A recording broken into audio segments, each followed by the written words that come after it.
How was my walk? I stumbled, and I found healing through God.part my testimony. I was heavily bullied all the way up to 10th grade. I had tried over the course of the previous few years to bully back, but I was one against many, and that failed. I had zero self-esteem because of my look and crooked teeth. I regularly wore the same clothes, and that became another thing the kids at school would mock me over. I had horrible allergies that kept me congested and sneezing year-round, which again was another source of ridicule. I started working regular jobs to buy the cool clothes, to pay for allergy shots, and eventually to get braces to fix my teeth. The grind was exhausting because I was still doing regular farm chores. It was around this time that I had hit rock bottom. I was filled with lust for girls and had been since I was young, but nobody at school would associate with the kid that got picked on. I imagined my life being rich, having a nice car, being the popular kid, and dating the most attractive girl at school. Nothing I was doing was helping to bring me closer to that, so I gave up. I wrote letters to each of my family members to say goodbye. I had decided that I no longer wanted to live. Over the course of the week, I wrote and got myself to a mental place of being able to actually do it. When the letters were finished, I loaded my shotgun and held it in my mouth for what felt like hours. I remember trying to come up with one reason to not do it, and the only one I could find was that I did not want to go to hell. At this time I wasn't Christian. I had gone to church a few times over the course of my adolescence and was baptized because it made my grandmother happy, but wasn't connected to God in any way. No matter how hard I tried to pull the trigger, I couldn't get the idea of hell out of my head. After crying until it started to hurt, I put the gun away and burned the letters. I decided that I would give God a try and began to regularly go to church. Almost immediately, I found healing with God. I had purpose and began to see my life in a new light. I started making new friends that were Christian, some of whom were the cool kids at school. My social situation improved drastically the last 2 years of high school because I received some popularity by proxy. By the time I graduated, I was feeling a strong calling to go into ministry. Unfortunately, I had become intoxicated by popularity, my own vanity, and materialism. One thing that I would share here is that I spent most of my life up to this point poor. Being poor and materialistic, I measured my self-worth by how much I was making. I saw my wages as something that would measure whether or not I was successful. So naturally, I sought out higher paying jobs and always gave all of my energy to not just doing my job, but with sights set on being promoted and climbing. All of the aforementioned closed the door to ministry in my mind, and I committed my future to those earthly pursuits. I ended up going to a Lutheran college to study history and political science. My faith was instantly under attack. Like most have experienced or can imagine, religion is widely looked down on as intellectually lazy or a view that is held in ignorance of science. Evolution, geology, cosmology, physics, history, all of the sciences are taught from the lens of refusing to allow God to be a part of their reasoning and conclusions. I drank up everything that I was taught and allowed myself to view the Bible as allegorical and not literal. This is something that remained in me for 2 decades. I studied conventional science, followed all new breaking research and discoveries, all the while trying to understand the age-old question of why. I won't profess to be an expert in any field, but I will say that I've got a very wide view of conventional secular science and can at least have an intelligent conversation on most topics. During my 20s and 30s, everything for me came up aces. I met my wonderful wife and married in 2011 and had 2 amazing children. My career went tremendously well. I quickly found myself making more than I could have ever imagined. My body had come into its prime. I was spending 2 hours every day working out and ended up achieving the way I wanted to look. All of this only fed my vanity, as I was now attracting the attention of many women. It fed my pride, as I felt I was living a better life than most of my peers. It fed my materialism, as I could show off my success by having the biggest and the best. But more important than any one of those individually, it filled me with a sense of purpose. There is always someone with a better job making more money. There was always someone more attractive or muscular, and always some new technology that I didn't have and needed. For 2 decades, I was very self-righteous. By this time, I considered myself an intellectual agnostic. Sure, I'd done some things in my past that were evil. I stole from stores, my school, and people around me. I lied all the time to people around me, but none of those things were hurting other people. I thought that I was doing way more good in the world by my deeds, treating people with respect, and being a happy and positive influence.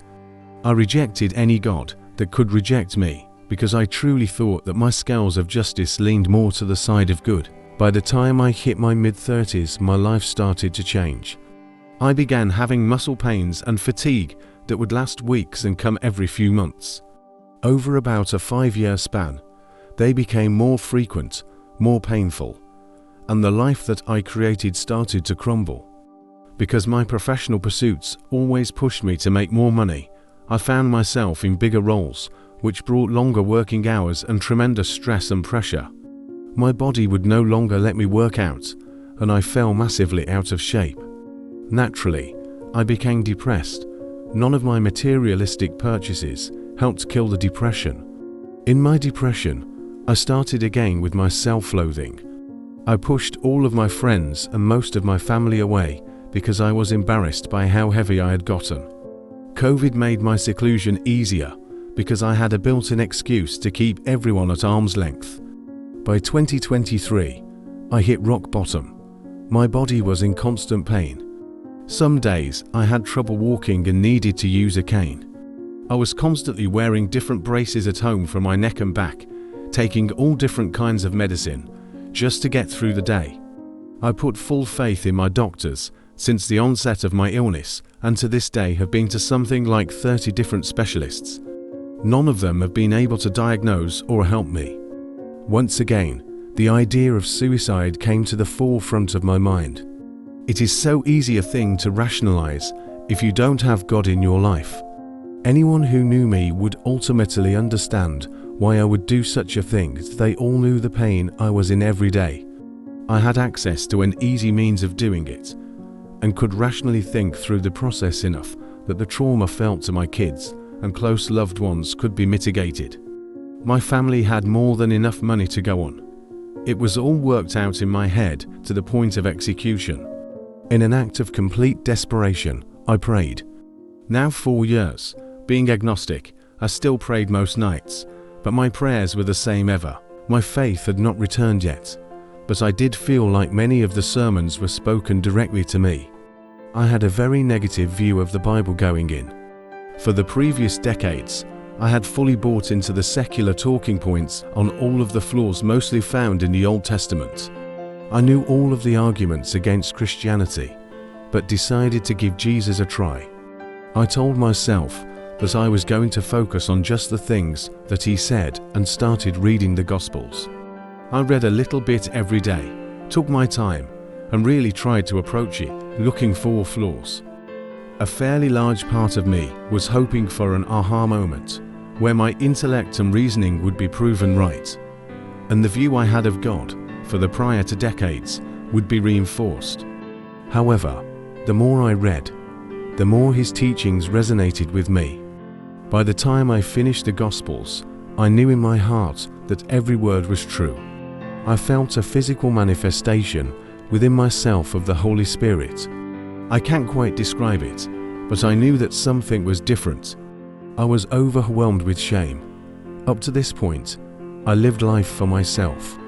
When I truly took measure of the things I had done, I realized that I had done very little good in the world.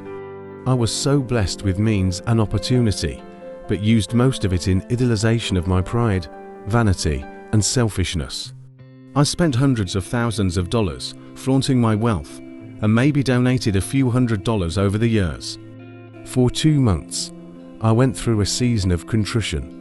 I was brought to tears multiple times a day, remembering everyone that I had hurt, all of the opportunities to help people who were going through pain and suffering that I ignored, the friends I had manipulated, and the evil that I produced in the world. I am an adulterer, Matthew 5:28. Anyone who looks at a woman lustfully has already committed adultery with her in his heart. I am a thief. I worshipped myself, materialism, and my career. I am a blasphemer. I am goo. Having now a strong foundation, I began to really try to eradicate sin from my life. I came to understand the effect that the things I consumed was having on my soul. All of the things that don't feed my soul with love had to go. Music, TV, movies, certain websites, following politics, gossip, sin, certain video games, and unhealthy relationships with friends.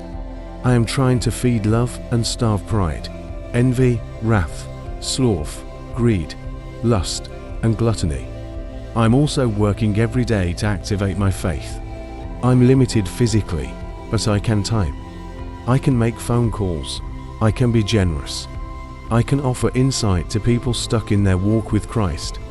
I can love. Today, this disease has forced me to go on disability. My body is in constant pain. I am always fatigued and have very little energy.